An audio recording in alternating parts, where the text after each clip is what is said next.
He is remembered today because of two wonderful paintings, the Mona Lisa and the Last Supper.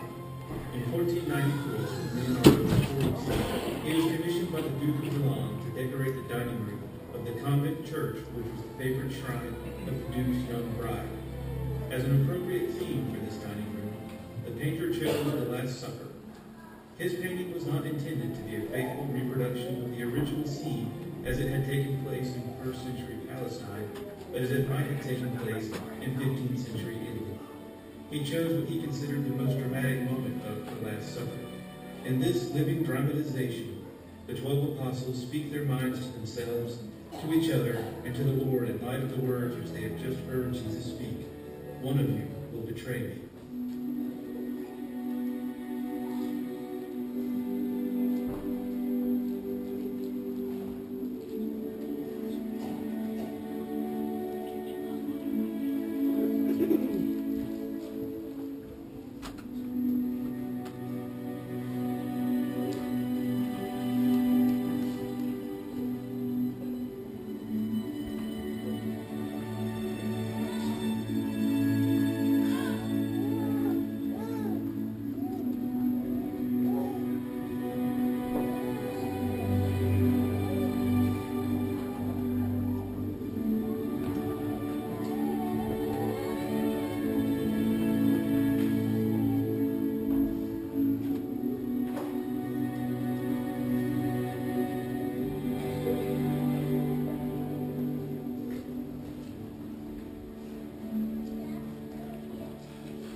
Nathaniel is my real name, but I am also known as Bartholomew. I was born in Cana of Galilee. Philip and I were close companions, and it was he who first brought me to Jesus. I never will forget the question I put to him that day. Could any good thing come of Nazareth? For it was such a small and insignificant place. But after seeing Jesus, he said to me, Behold, an Israelite, in whom there is no God. How do you know me, I asked? And he answered, Before Philip called you, I saw you under the fig tree. After hearing this, I had no doubt that he was the Messiah. Since then, I have followed him, walking the villages of Galilee, watching him turn water to wine, going down the streets of the capitals, and finally the holy city, Jerusalem. And now that he is to institute a new ceremony to take the place of the Passover, he tells us that one of us is to betray him. Who could it be? Could it be Nathaniel? Is it I? Is it I?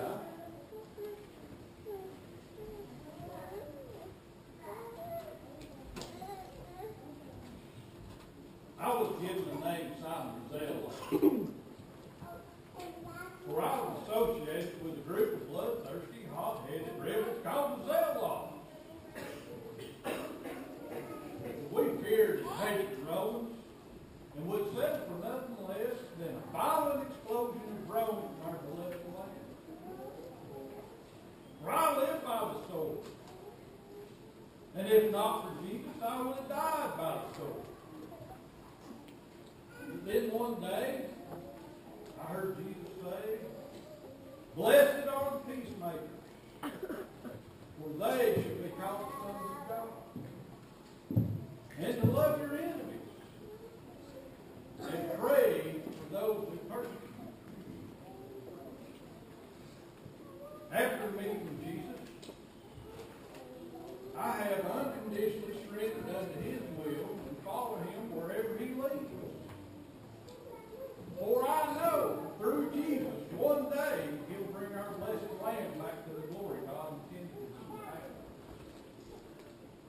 For as I watch Jesus through his unconditional love conquer evil,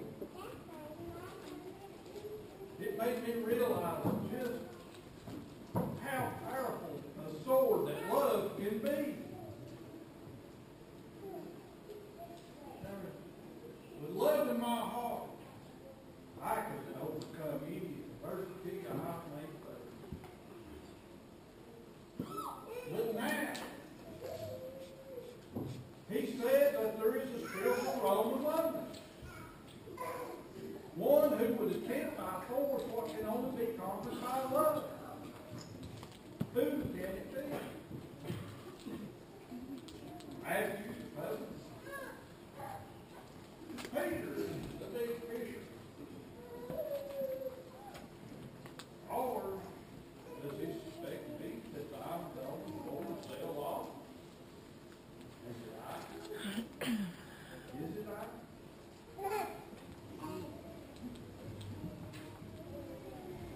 My name is James. Since I'm smaller than most of my companions, I'm known as James the Lesser. My brother Thaddeus and I first met the Master on the day John the Baptist baptized Jesus. After the baptism was over, the heavens opened, and a great voice spoke and said, "This is my Son, in whom I am well pleased." Afterwards, Jesus called me to be one of his disciples. Ever since that day, I've been following him and learning from him. Now we are told that one of us will betray him. Surely the betrayer is mad. Surely this cannot be. But I keep on asking myself, is it I? Is it I?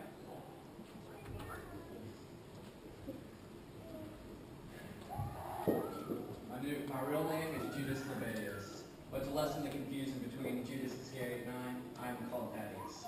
I well remember the day that Jesus first called upon me. After a night of prayer, he commissioned us all to go out and preach that the kingdom of God is here. And he told us to be as wise as serpents and as innocent as doves, since we were sending us out as sheep among wolves. Just a few days ago, Jesus entered Jerusalem in a triumphant return, and he said, I was sure the hour had come that he would ascend to the throne of David. But he's just spoken troublesome words. I suddenly see him astride his donkey, entering Jerusalem, not as a king, but as a lamb among the wolves. We've had this Passover feast in such secrecy that we were told to look for the man holding the pitcher. And now that he speaks of a betrayer among us, I'm afraid for our safety. But I keep asking myself, is it I? Is it I?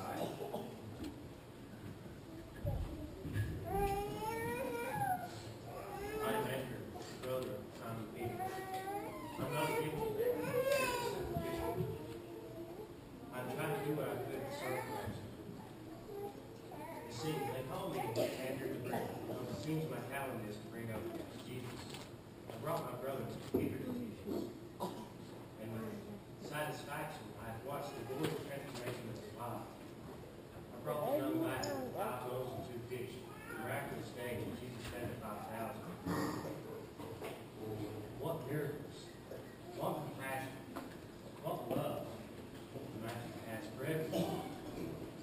I've been very close to the Master, but certainly not one of the inner circle. But I do not wish to. I only wish to serve him and to bring others to him so that they may see that he is the Lamb of God. What greater gift can I afford a simple Christian than be the companion and friend of our Lord? Now, one of us, one of his friends, is too great. It's unthinkable. Who can be? Is it I, Andrew the Bridge, who will bring down my Lord? Is it I? Is it I?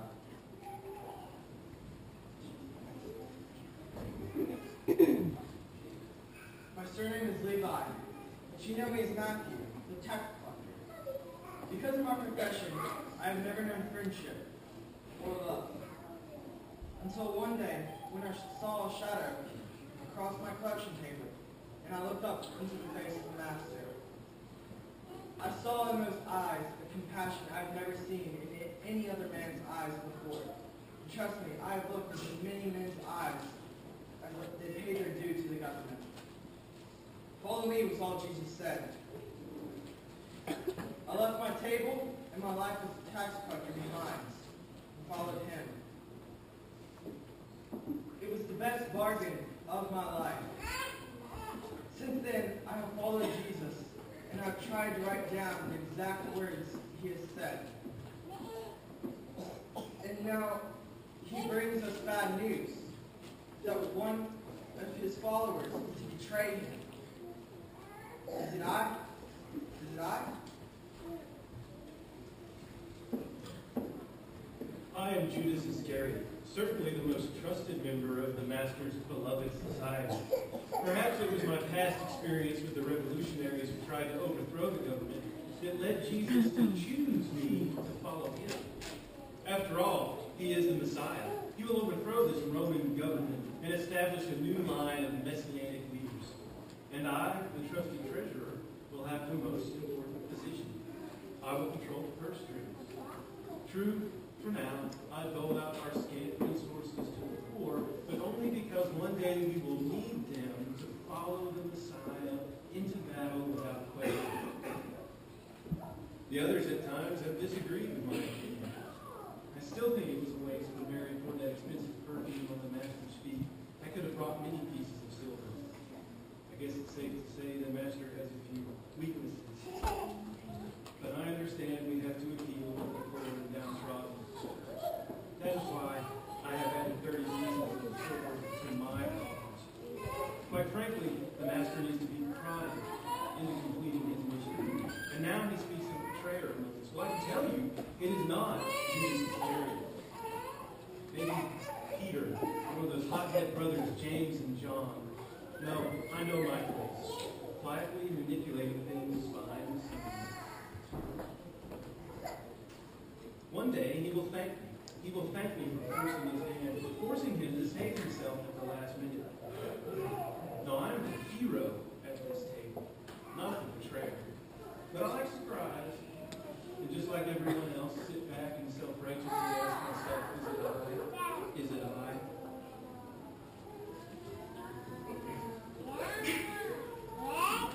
My name is Philip, and I came from Bethsaida in Galilee. Jesus called me to follow him one day when I was listening to the preaching of John the Baptist.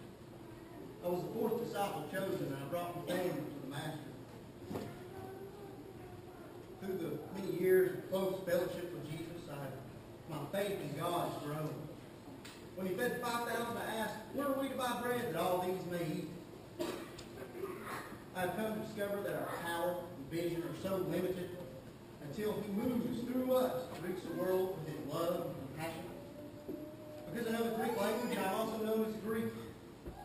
And I arranged meetings with Greeks with the Master. Through these encounters, I have grown to understand his words. In fact, I can now say that he who has seen Jesus has seen the Father. Now, having seen the Father through him, he shocked us all by saying there's a betrayer in our midst. Does this traitor not know that in betraying Jesus, he is also betraying God? Who could it be? Could it be Philip? Is it I? Is it I?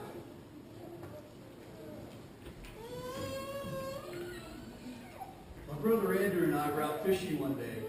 Jesus walked up and said, follow me. I'll make you fishers of men. We dropped our nets immediately and followed him. He even gave me the name of Peter, meaning the rock. I don't know why he chose me, but he did so. I don't know why. I think it's just strange. I'm just a hot-headed fisherman and it's a runaway from me. Could it be my faith? It is strong. And one day, when I watched Jesus walk upon the water, I tried to go to him, and I confessed that I lost confidence. I began to sink myself. And my faith has never been unshakable until tonight. When I told him, or when Jesus told me that I would deny him 3 times before the rooster crows.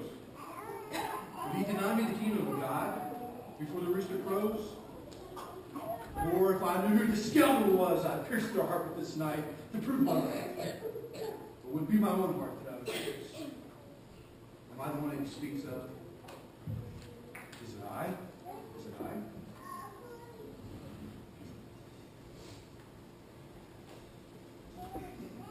I've been nicknamed Doubting Thomas by those that know me. Since my days as a fisherman with Simon and Peter and Andrew, I have been cautious, careful, and certain of my actions. I usually demand proof before I believe. I like to see something before I commit to it. But I'm not a man of doubt, I'm a man of daring. When Mary and Martha sent word to Jesus that the brother Lazarus was dead, Jesus said, "Let us go to him." Some of the apostles were afraid, but I stood and rebuked them and said, "Let us also go with him, that we may die with him." Why is it that people remember my doubts and not my daring? My questions, but not my affirmations? The enemies of Jesus were destroying him. Why? Is it because the God he reveals is so much greater than the petty little man-made deeds they've enshrined on the altar of their own hearts?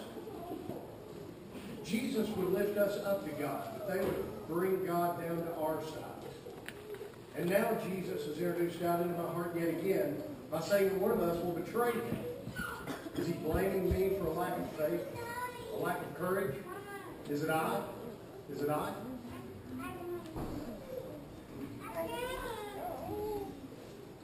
I remember the first time that Jesus called unto me, John. My brother James and I were out mending our nets on our father's boat when he told us to follow him. We were so excited. We dropped everything we did to follow him. Since that time, I've tried to understand Jesus through his love, which is hard for someone of my fiery and impetuous nature to do. But the Master's love has changed me somehow. Now he calls me the beloved disciple. For he has said, "I am the good shepherd, and the good shepherd would do anything for his sheep." Now this is true, sacrificial love. He loves us so much, and like the good shepherd, he loves us and protects us. Someday I would like to tell the world of this great shepherd, for they will know him as Jesus, Son of God, and that by believing in him, they have eternal life. For he has said, "Sheep hear my voice. I know them, and they follow me." But now he tells us that there is a betrayer. Could a sheep betray his own shepherd? Is there a wolf in the fold? Surely it cannot be my brother, Peter, or Andrew. But can it be John, the beloved disciple? Is it I? Is it I?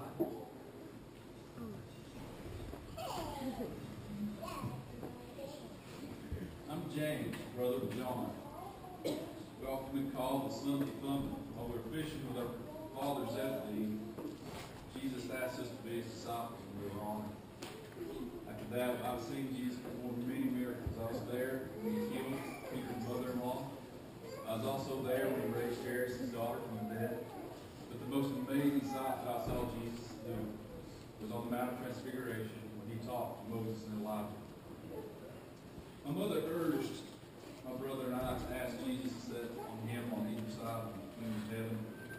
And he said, "You do not know what you ask. Are you able to partake of the cup that I'm to drink, to be baptized by the baptism that I'm to be baptized by?" And he told us that to be first in the kingdom of heaven, we are to be a servant to all. And he demonstrated us that tonight by washing our feet. I've always tried to demonstrate the highest quality of our Christian faith, which is love. And now the very person who taught us what love is and told us that one will betray me tonight. I don't know how this could be. I don't understand it. I have to ask, is it I? Is it I? Master, I am sick at heart, and I must know, is it I? The one who gives his bread and bowl with me will betray me this night. What you were about to do is what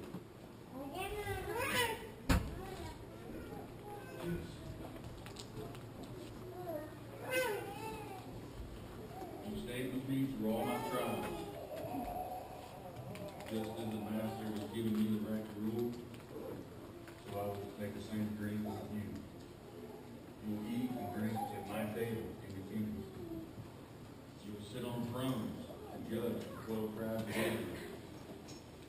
I've so much wanted to share this Passover meal with you before I suffer.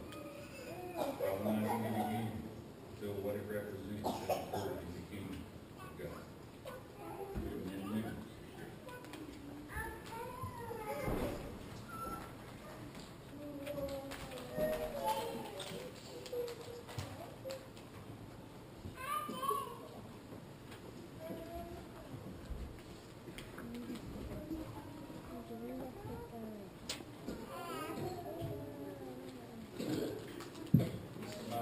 given for you.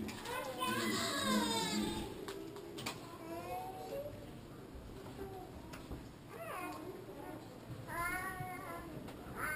This is my blood of the new covenant, shed for many for the forgiveness of sins. I will not drink it again until I drink it new with you in my Father's house. Drink it, Father.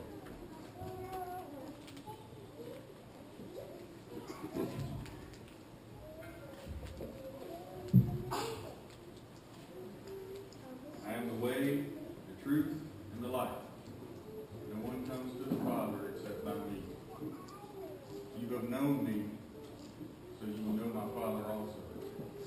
If you abide in me, and my word abides in you, then you will ask what you desire, and it shall be given you.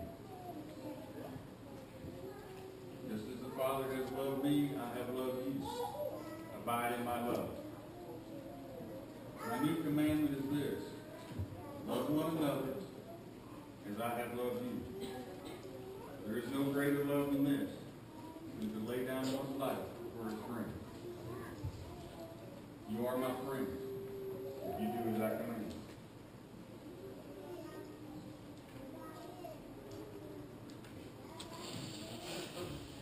No longer do I call you servants, for a servant does not know what his master is up to, but I call you friends. All that the Father has revealed to me, I have made known to you. So as you go into the world, sheep among wolves, remember my command. Love one another.